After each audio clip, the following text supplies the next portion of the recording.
হরে কৃষ্ণ কৃষ্ণ কৃষ্ণ হরে হরে। তো ভক্তবৃন্দগণ, আজকের ভিডিওটি রয়েছে আমরা সকলেই 3 অক্টোবর 2025 পাশাকুংসা একাদশী ব্রতটি পালন করেছিলাম। পাশাকুংসা একাদশীর পরবর্তী একাদশী হচ্ছে এই রমা একাদশী, যেটি কার্তিক মাসের কৃষ্ণপক্ষের একাদশীর নাম রমা একাদশী বলা হয়ে থাকে। এই একাদশী কার্তিক মাসের সর্বশ্রেষ্ঠ একাদশী। 2025 সালের রমা একাদশী ব্রতটি কবে পালন করবেন, 16 অক্টোবর নাকি 17 অক্টোবর? তো অবশ্যই আপনারা শ্রবণ করবেন এই একাদশী ব্রত পালনের সঠিক বিধি কি, কিভাবে এই কার্তিক মাসের সর্বশ্রেষ্ঠ এই রমা একাদশী ব্রতটি পালন করলে সর্বপাপ ক্ষয় হবে, সুখ সৌভাগ্য প্রাপ্তি ঘটবে। যে সকল ভক্তরা এই রমা একাদশী ব্রত পালন করবেন তারা কি কি লাভ পাবেন, কেন আমরা এই রমা একাদশী ব্রতটি পালন করব, সবকিছু আপনাদের সাথে বিস্তারিতভাবে আলোচনা করা হবে। আর অবশ্যই রমা একাদশীর ব্রতের মাহাত্ম্য কথাটি কী এবং রমা একাদশীর ব্রতের পালনের সময় কখন রয়েছে। তো অবশ্যই ভিডিওটি আপনারা শুরু থেকে শেষ পর্যন্ত ভক্তি সহকারে শ্রবণ করুন। আর চ্যানেলে নতুন হয়ে থাকলে দয়া করে চ্যানেলটিকে সাবস্ক্রাইব করবেন, লাইক করবেন, কমেন্টে ভক্তি ভালোবাসা শ্রদ্ধা দিয়ে জয় শ্রীকৃষ্ণের জয় লিখে দিতে ভুলবেন না এই শুভ দিনটিতে। অবশ্যই ভিডিওটি আপনারা শুরু থেকে শেষ পর্যন্ত ভক্তি সহকারে শ্রবণ করুন। কার্তিক মাসের কৃষ্ণপক্ষে একাদশী তিথিতে পালিত হয়েছে এই রমা একাদশী। পাশাকুংসা একাদশীর পরবর্তী একাদশী হচ্ছে রমা একাদশী। 2025 সালের রমা একাদশী ব্রতটি আমরা কবে পালন করব, 16 অক্টোবর নাকি 17 অক্টোবর? রমা একাদশী ব্রতটি পালন করতে হবে 17 অক্টোবর 2025 শুক্রবার, বাংলা 30 আশ্বিন। তো অবশ্যই আপনারা 17 অক্টোবর শুক্রবার এই ব্রতটি পালন করতে হবে। অন্যান্য একাদশীর মতো রমা একাদশী পালন করলে বিপুল পরিমাণে পাপ বিনাশ হয় এবং মহাপুণ্য লাভ হয়ে থাকে। যে সকল ভক্তরা এই শুভ দিনে রমা একাদশী ব্রত পালন করে ব্রত মাহাত্ম্য পাঠ বা শ্রবণ করে, তিনি ভগবান শ্রীকৃষ্ণের অসীম কৃপা ও পারলৌকিক ফল পাওয়া যায়। হিন্দু শাস্ত্র অনুসারে এটা মনে করা হয় কার্তিক মাসের কৃষ্ণপক্ষের একাদশী রমা একাদশীতে যদি আপনারা সঠিক নিয়ম অনুসারে এই ব্রতটি পালন করতে পারেন তাহলে অবশ্যই ধন সম্পদ সুখ শান্তি পাওয়ার জন্য, যেহেতু কার্তিক মাস সর্বশ্রেষ্ঠ এবং কার্তিক মাসের কৃষ্ণপক্ষের এই রমা একাদশী ব্রতটি পালন হয়ে থাকে। এই ব্রত পালন করে ঈশ্বরের কাছে সকল মনের ইচ্ছা আপনার খুব সহজেই লাভবান এবং অবশ্যই পূর্ণ হবে। এই মাসে লক্ষ্মী দেবীকে যদি সন্তুষ্ট করা যায় তাহলে সারা বছর তার কৃপা সংসারে সমৃদ্ধি বজায় থাকে। রমা একাদশী ব্রত কার্তিক কৃষ্ণ ব্রত বা রম্ভ ব্রত নামে পরিচিত। প্রতি বছর দীপাবলির কয়েকদিন আগেই পালিত হয়। এটি হিন্দু ধর্মের সবচেয়ে গুরুত্বপূর্ণ একাদশী ব্রতগুলির মধ্যে সর্বশ্রেষ্ঠ ব্রত। ভক্তরা তাদের সমস্ত পাপ থেকে মুক্ত পাওয়ার জন্য এই রমা একাদশী ব্রতটি পালন করে থাকেন। এই দিনে ভক্তরা ভগবান বিষ্ণু এবং দেবী লক্ষ্মীর পুজো করেন। রমা একাদশীর নামটি এসেছে দেবী লক্ষ্মীর নাম থেকে, যিনি রাম নামেও পরিচিত। তাই অবশ্যই রমা একাদশী ব্রতটি হিন্দু ক্যালেন্ডার অনুসারে প্রতি বছর কার্তিক মাসের কৃষ্ণপক্ষের 11তম দিনে এই একাদশী ব্রতটি পালন করতে হয়। এই বছর রমা একাদশী ব্রতটি পালন করতে হবে 17 অক্টোবর 2025 শুক্রবার এবং পরের দিন অর্থাৎ 18 অক্টোবর শনিবার আপনাকে পালন করতে হবে। পালনের নির্দিষ্ট সময় অবশ্যই সকাল 5:57 থেকে 9:48 মধ্যে আপনাদেরকে এই শুভ সময় রমা একাদশীর ব্রতের পালন করবেন। আর অবশ্যই শ্রবণ করবেন রমা একাদশীর ব্রতের সঠিক পুজো আচার অনুষ্ঠান, এই ব্রত কিভাবে পালন করবে। যে সকল ভক্তরা রমা একাদশী ব্রতটি এই সঠিক নিয়ম আচার মেনে পালন করে তার অবশ্যই সকল মনস্কামনা পূর্ণ হয় এবং দেবী লক্ষ্মীর আশীর্বাদ সেই ভক্তের উপর চিরবর্ষিত বজায় থাকে। তো অবশ্যই শ্রবণ করুন। অবশ্যই রমা একাদশীর ব্রতের সঠিক পালনীয় আচার অনুষ্ঠান 2025 সালের 17 অক্টোবর শুক্রবার এই রমা একাদশীর ব্রত পালন করতে হবে। একজন ভক্তকে দ্বাদশীর দিন সূর্যাস্তের আগে অবশ্যই সাত্বিক খাবার গ্রহণ করে থাকতে হবে। অর্থাৎ আপনাদেরকে একাদশীর আগের দিন দ্বাদশীর দিন অবশ্যই নিরামিষ খাবার গ্রহণ করতে হবে। ভক্তকে অবশ্যই মেঝেতে ঘুমানো উচিত। দ্বাদশী থেকে ব্রহ্মচর্য পালন করা উচিত। এরপর 17 অক্টোবর শুক্রবার একাদশীর দিন তাদের ব্রহ্মা মুহূর্তে সময় ঘুম থেকে উঠতে হবে। ব্রহ্মা মুহূর্তের সময় হচ্ছে ভোর 3টে থেকে 5টার মধ্যে। এই শুভ সময়ে ঘুম থেকে উঠে আপনারা অবশ্যই পবিত্র নদী বা বাড়িতে 1 বালতি জলে সামান্যটুকু গঙ্গা জল মিশিয়ে আপনারা স্নান করতে পারেন এবং স্নানের পর অবশ্যই মনে রাখবেন হলুদ বস্ত্র পরিধান করবেন। এরপর অবশ্যই সূর্যদেবকে অগ্র নিবেদন করে তুলসী দেবীকে জল নিবেদন করবেন। মনে রাখবেন একাদশীর দিন তুলসী তলায় জল দেওয়া উচিত নয়, কিন্তু মনে রাখবেন একাদশীর দিন সকাল এবং সন্ধেবেলায় তুলসী গাছকে প্রদক্ষিণ করবেন এবং অবশ্যই একটি প্রদীপ জ্বালাবেন। এরপর অবশ্যই আপনার বাড়ির ঠাকুর ঘর পরিষ্কার পরিচ্ছন্ন করবেন এবং ভগবান বিষ্ণু এবং মাতা লক্ষ্মীর পুজো আরাধনা করবেন। প্রথমত অবশ্যই গঙ্গা জল ছিটিয়ে দেবেন। এরপর অবশ্যই আপনারা একাদশীর ব্রতের সংকল্প করবেন।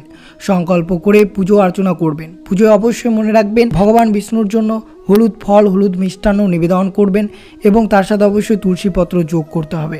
অবশ্যই মনে রাখবেন একাদশীর দিন যেহেতু তুলসী গাছের জল দেওয়া উচিত নয়, কিন্তু অবশ্যই কার্তিক মাসের কৃষ্ণপক্ষের রমা একাদশীতে তুলসী তলায় প্রদীপ অবশ্যই জ্বালাবেন। তুলসী গাছের পাশে অবশ্যই হরে কৃষ্ণের মহামন্ত্রটি যতবার পারবেন অবশ্যই জপ করবেন। কার্তিক মাসের যেহেতু এই রমা একাদশীতে অবশ্যই আপনারা নদীতে স্নান করলে সমস্ত পাপ ধুয়ে যাবে, মোক্ষ লাভের পথ প্রশস্ত হবে। এই কার্তিক মাস জুড়ে তুলসী পুজোর বিশেষ মাহাত্ম্য রয়েছে। আর এই রমা একাদশীতে অবশ্যই তুলসী গাছের পুজো করে প্রদীপ জ্বালিয়ে দেওয়া উচিত, তা অত্যন্ত শুভ হতে পারে। আর অবশ্যই এই রমা একাদশীর দিন যদি পারেন তাহলে অবশ্যই আপনারা প্রদীপ, তিল, আমলকি, উলের পোশাক এগুলো দান করবেন, তা অত্যন্ত শুভ। এই উপায় অবলম্বন করলে দেবী লক্ষ্মীর আশীর্বাদ লাভ করা যায়। আর এই কার্তিক মাসের রমা একাদশীতে বিষ্ণুর স্বরূপ শালগ্রামের পুজো করলে বিশেষ ফল ভোগ করতে পারেন। অবশ্যই আপনারা এই শুভ দিনটিতে গীতা পাঠ, মন্দির, নদী, তীর্থস্থান, প্রদীপ জ্বালানো খুবই শুভ ফলদায়ক, যা আপনার জীবনের সমস্ত বাধা বিপত্তি দূর করতে পারেন। মনে রাখবেন রমা একাদশীতে ভক্তদের যে কোনো ধরনের শস্য, চাল, ডাল খাওয়া থেকে বিরত থাকা বাঞ্ছনীয়। যদি আপনার শারীরিক অবস্থা যদি খারাপ থাকে তাহলে অবশ্যই কঠোরভাবে উপবাস পালন না করা উচিত। তাহলে অবশ্যই আপনারা এই শুভ দিনে ফলমূলাদি গ্রহণ করে আপনারা এই একাদশী ব্রতটি সম্পন্ন করতে পারেন। একাদশীর দিনে আপনাকে ভগবান বিষ্ণু এবং ভগবান কৃষ্ণের স্তোত্র পাঠ করতে হবে এবং মন্ত্র জপ করতে হবে। একাদশীর দিন ব্রতকথা পড়তে হবে এবং ভগবান উপাসনায় নিজেকে নিমজ্জিত করতে হবে এবং সন্ধ্যের সময় আপনাকে ভগবানের কাছে প্রার্থনা এবং আরতি করতে হবে। এইভাবে আপনাকে এই রমা একাদশীর দিনটি অতিবাহিত করতে হবে। যে সকল ভক্তরা অবশ্যই কার্তিক মাসের কৃষ্ণপক্ষের এই রমা একাদশীর দিন ব্রতটি পালন করবেন তারা অবশ্যই বিশেষ করে মনে রাখবেন এই শুভ দিনে ভগবান বিষ্ণু, কৃষ্ণ এবং দেবী লক্ষ্মীর পুজো অর্চনা করবেন। পূর্ণ নিষ্ঠার সাথে উপবাস রাখা এবং একাদশীর আচার অনুষ্ঠান পালন করা বিশ্বাসীদের জন্য ফলপ্রসূ হবে। দীপাবলির 4 দিন আগে রমা একাদশী পালিত হয়, যা সুস্বাস্থ্য, পাপের ক্ষমা, সম্পদ এবং সাফল্যের জন্য আশীর্বাদ প্রার্থনা করার জন্য এটি একটি মহান দিন করে তোলে। এছাড়াও অনেকে বিশ্বাস করেন যে উপবাস রাখা, দেবতাদের পুজো করা এবং আচার অনুষ্ঠান অনুসরণ করে 1000 অশ্বমেধ যজ্ঞ এবং 100টি রাজস্ব যজ্ঞ পরিচালনার সমান। তা অবশ্যই আপনারা রমা একাদশীর দিন এই গুরুত্ব অনুসারে এই ব্রতটি অবশ্যই ভক্তি শ্রদ্ধার সাথে ব্রতটি পালন করবেন। তাই 2025 সালের 17 অক্টোবর শুক্রবার এই রমা একাদশীর দিন ব্রতটি নিষ্ঠা ভরে পালন করলে ভগবান বিষ্ণুর আশীর্বাদের পাশাপাশি মা লক্ষ্মীর কৃপা দৃষ্টি ভক্তদের উপর অবশ্যই পড়ে এবং সাধকের সমস্ত সুখ প্রাপ্তি হয় এবং জীবনে সুখ সমৃদ্ধি দুই প্রাপ্তি ঘটে। তা অবশ্যই আপনারা 17 অক্টোবর 2025 শুক্রবার এই শুভ দিনে রমা একাদশী ব্রতটি পালন করুন এবং সঠিক নিয়ম আচরণ মেনে অবশ্যই পালন করবেন এবং পরের দিন অর্থাৎ 18 অক্টোবর শনিবার অবশ্যই রমা একাদশীর পালন করবেন। আর অবশ্যই শ্রবণ করবেন রমা একাদশীর ব্রতের মাহাত্ম্য কথাটি, যেটি সকল ভক্তদেরকে এই শুভ দিনে একটিবার হলেও শ্রবণ করা উচিত। তো অবশ্যই ভক্তি নিষ্ঠা সহকারে শ্রবণ করুন। একসময় যুধিষ্ঠির মহারাজ শ্রীকৃষ্ণকে বললেন, হে জনার্দন, কার্তিক মাসের কৃষ্ণপক্ষের একাদশীর নাম কি ও মাহাত্ম্য কৃপা করে আমায় বলুন। শ্রীকৃষ্ণ বললেন, হে রাজন, মহাপাপ দূরকারী সেই একাদশী রমা নামে বিখ্যাত। আমি এখন এর মাহাত্ম্য বর্ণনা করছি, আপনি তা মনোযোগ সহকারে শ্রবণ করুন। পুরাণকালে মুচুকুন্দু নামে একজন সুপ্রসিদ্ধ রাজা ছিলেন। দেবরাজ ইন্দ্র, যম, বরুণ ও ধনপতি কুবেরের সাথে তার বন্ধুত্ব ছিল। ভক্তশ্রেষ্ঠ বিভীষণের সাথেও তার অত্যন্ত সন্ধাব্য ছিল। তিনি ছিলেন বিষ্ণু ভক্ত ও সত্য প্রতিজ্ঞা। এইরূপে তিনি ধর্ম অনুসারে রাজ্য শাসন করতেন। চন্দ্রভাগা নামে তার একটি কন্যা ছিল। চন্দ্রসেনের পুত্র শোভনের সাথে তার বিবাহ হয়েছিল। শোভন একসময় শ্বশুর বাড়িতে এসেছিল। দৈব্যক্রমে সেদিন ছিল একাদশী তিথি। স্বামীকে দেখে পতিপরায়ণ চন্দ্রভাগা মনে মনে চিন্তা করতে লাগলো, হে ভগবান, আমার স্বামী অত্যন্ত দুর্বল, তিনি ক্ষুধা সহ্য করতে পারেন না। এখন আমার পিতার শাসন খুবই কঠোর। দশমীর দিন তিনি নাগরা বাজিয়ে ঘোষণা করে দিয়েছিলেন যে একাদশীর দিনে আহার নিষিদ্ধ। আমি এখন কি করি? রাজার নিষেধাজ্ঞা শুনে শোভন তার প্রিয়তমা পত্নীকে বলেন, হে প্রিয়, এখন আমার কি কর্তব্য তা আমাকে বলো। উত্তরে রাজকন্যা বললেন, হে স্বামী, আজ এই গৃহে এমনকি রাজ্য মধ্যে কেউ আহার করবে না। মানুষের কথা তো দূরেই থাকুক, পশুরাও পর্যন্ত অন্ন জলে মাত্র গ্রহণ করবে না। হে নাথ, যদি তুমি এই থেকে পরিত্রাণ চাও তবে নিজ গৃহে প্রত্যাবর্তন করো। এখানে আহার করলে তুমি সকলের নিন্দা ভোজন হবে এবং আমার পিতাও ক্রুদ্ধ হবেন। এখন বিশেষভাবে বিচার করো, যা ভালো হও তুমি তাই করো। সদ্যবে স্ত্রীর কথা শুনে শোভন বললেন, হে প্রিয়ে, তুমি ঠিকই বলেছ, কিন্তু আমি গৃহে যাব না। এখান থেকে একাদশী ব্রত পালন করব। ভাগ্যে যা লেখা আছে তা অবশ্যই ঘটবে। এইভাবে শোভন ব্রত পালনের বদ্ধপরিকর হলেন। সমস্ত দিন অতিক্রান্ত হয়ে রাত্রি শুরু হলো। বৈষ্ণবদের কাছে সে রাত্রি সত্যি আনন্দকর, কিন্তু শোভনের পক্ষে তা ছিল বড়ই দুঃখদায়ক, কেননা ক্ষুধা তৃষ্ণায় সেই ক্রমে দুর্বল হয়ে পড়ল। এইভাবে রাত্রি অতিবাহিত হলে সূর্যোদয়কালে তার মৃত্যু হলো। রাজা মুচুকুন্দু সার অম্বের তার সব দাহ কার্য সুসম্পন্ন করলেন। চন্দ্রভাগার স্বামী অন্ত্যেষ্টিক্রিয়া সমাপ্তি করে পিতার আদেশে পিতা গৃহে বাস করতে লাগলো। কালক্রমে রমাব্রত প্রভাবে শোভন মন্দরাচল শিখরে অনুপম সৌন্দর্য বিশিষ্ট এক রমণীর দেবপুরী প্রাপ্ত হলেন। একসময় মুচুকুন্দুপুরের সোম শর্মা নামে এক ব্রাহ্মণ তীর্থ ভ্রমণ করতে করতে সেখানে উপস্থিত হলেন। সেখানে রত্নমণ্ডিত বিচিত্র স্ফটক খচিত সিংহাসনে রত্ন লঙ্কার ভূষিত রাজা শোভনকে তিনি দেখতে পেলেন। গর্দম্ব ও অপ্সরাগণ দ্বারা নানান উপাচারে সেখানে তিনি পূজিত হচ্ছিলেন। রাজা মুচুকুন্দের জামতা রূপে ব্রাহ্মণ তাকে চিনতে পেরে তার কাছে গেলেন। শোভনও সেই ব্রাহ্মণকে দেখে আসন থেকে উঠে এসে তার চরণ বন্দনা করলেন। শ্বশুর মুচুকুন্দ ও স্ত্রী চন্দ্রভাগা সহ নগরবাসী সকলের কুশল বার্তা জিজ্ঞাসা করলেন। ব্রাহ্মণ সকলের কুশল সংবাদ জানালেন।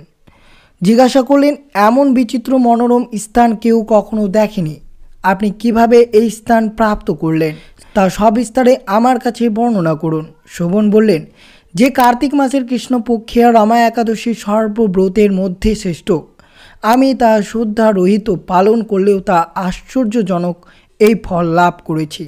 আপনি কৃপা করে চন্দ্রভাগাকে সমস্ত ঘটনা জানাবেন। সোম শর্মা মুচুকুন্দপুরে ফিরে এসে চন্দ্রভাগার কাছে সমস্ত ঘটনার কথা জানালেন। ব্রাহ্মণের কথা শুনে অত্যন্ত আনন্দিত চন্দ্রভাগা বললেন, হে ব্রাহ্মণ, আপনার কথা আমার কাছে স্বপ্ন বলে মনে হচ্ছে।